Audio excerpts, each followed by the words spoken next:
According to the Millennium Development Goals 2011 review, about 65% of out-of-school children in Nigeria will never enter a classroom by 2015.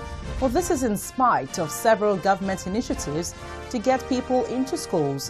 What is the problem with education in Nigeria? The state of basic education in Nigeria is the focus of this week's edition of the program.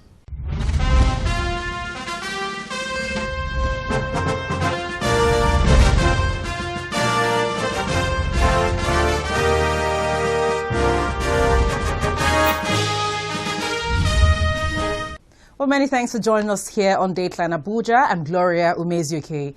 Well, Nigeria is among 10 countries in the world with the highest level of illiterates in the world. Well, there are about 46 million illiterate adults in Nigeria, according to UNESCO.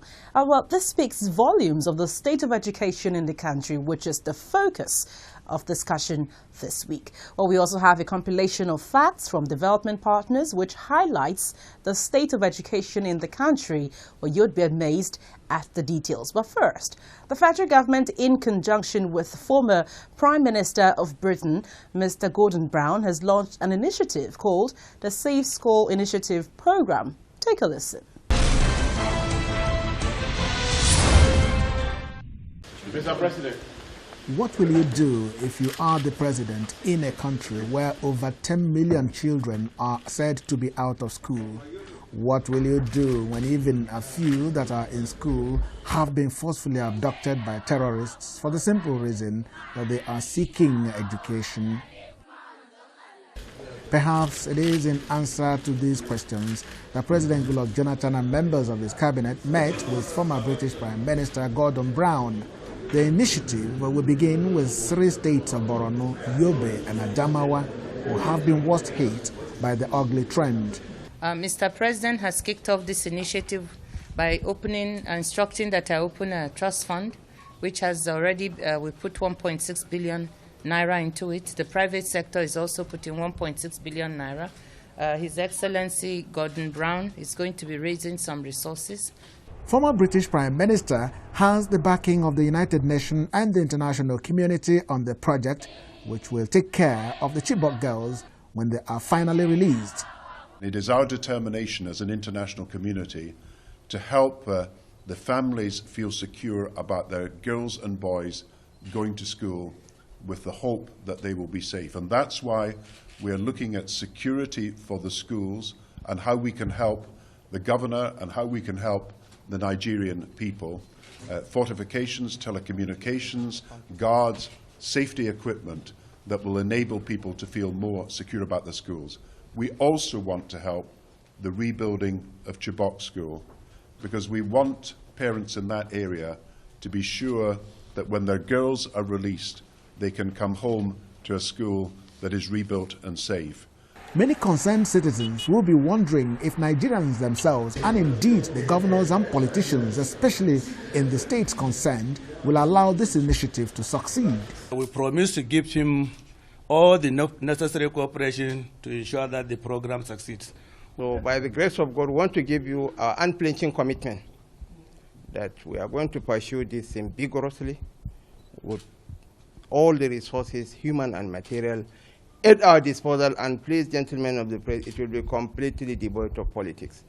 Times like this calls for sobriety, for maturity, for unity of purpose. At the appropriate time, we are going to play politics, but this is not time for playing politics with the lives of the people. The federal government says Nigerian children must have an environment in which they can come back to school and not have anyone truncate their education, and they need the support of all to do this. Chukwuma Onwekusi, Channels Television News.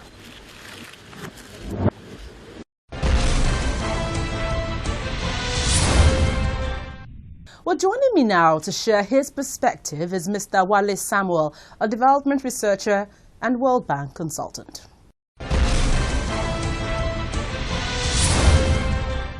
Welcome, Mr. Wale Samuel. Thank you to the very program. much. Well, you were involved in this Global Partnership for Education project, and a lot went on then. What really is your assessment of the sector right now, especially at the basic level where we have millions of children still out of school. What really do you think is going on? Oh, well, first of all, we need to really say that it's sad that we missed out on that meeting the Millennium Development Goals too, which is education for all. 2015 is the landmark, as we all know. I think we missed out on that now. So, but it's not all a hopeless situation. People, stakeholders in the sector are talking about post-2015. So it's another opportunity for Nigeria to get it right. And there's been a lot of evaluation in terms of what we did wrong and what we can do better in the next dispensation, looking ahead of 2015. Looking at Nigeria's own target, we haven't gotten up to 3/4 of what we're supposed to have achieved. Do you think this is still going to be feasible? Well, a lot of things are really happening, and I think people now know where to, I wouldn't like to say put the blame, but there's always this focus on the federal government when you talk about basic education. But that is not so. The focus should be on the state government, and because constitutionally they are responsible for provision of basic education. So the federal government is only assisting in terms of the UBEC interventions, and the development partners are also a lot of various interventions at the state level. But I think it's time for the states to take responsibility, and the good news is that some of them already know this, and the spirit is right, and they are willing to actually go forward and take responsibility. What we understand from findings from international development partners, they say about 65% of out-of-school children in Nigeria will never enter the classroom by 2015. That's according to an MDT report. It's at 2011. And now we know this and some other ones that paint a dark picture of what really is going on here in the country. And when you give us that flicker of hope, where is that coming from? Well, we're not here to praise the government, but I know there's one thing that the federal government is trying to get right.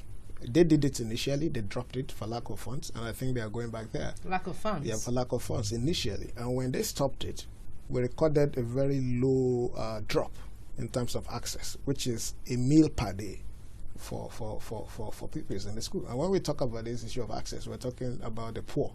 We're not talking about the middle